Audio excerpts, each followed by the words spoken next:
2025-ci ilin sonu, 2026-cı ilin əvvəlində Çin-Rusiya-Qazaxstan sərhədində gömrük nəzarətinin sərtləşdirilməsi yükdaşımalarda ciddi gecikmələrə səbəb olub. Çatdırılma müddəti 3-4 dəfə artıb.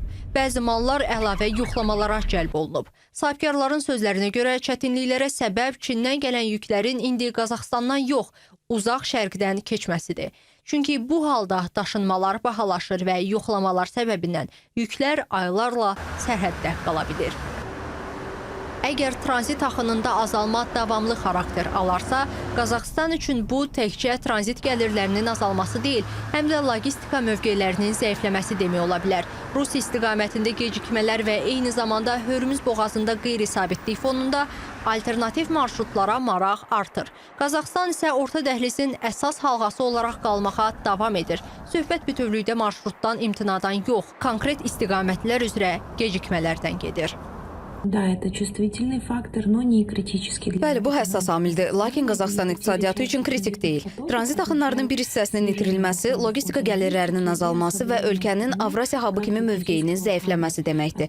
Bununla belə sözgedən tranzit dominant xarakter daşımır. Hörmüz boğazında qeyri-sabitlik və ümumi geosiyasi turbulentlik fonunda orta dəhlizin inkişafı xüsusi əhəmiyyət kəsb edir. Lakin orta dəhliz mümkün itkiləri dərhal kompensasiya edə bilməyəcək və bunun üçün liman və dəmir yolu infrastrukturlarına geniş miqyaslı investisiyalar lazımdır.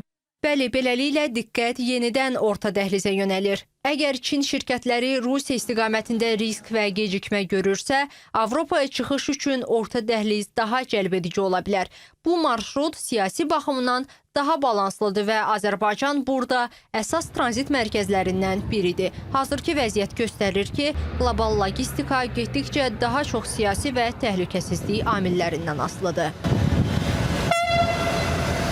Şimalda və cənubda müharibələrin olması və faktiki olaraq həmin o gəmilərə, nəqliyyat vasitələrinə ciddi şəkildə real təhdidlərin və təhlükələrin olması bir də onu göstərir ki, orta dəhliz Azərbaycanın təqdim etdiyi görkəmdə ən optimaldır və bu layihənin həyata keçirilməsi alternativ bir marşrut xətti kimi həm Çinə, həm ABŞ-a, həm Avropa İttifaqına, həm də qonşuluqda olan ölkələrə çox böyük ciddi dividendlər qazandıra bilər.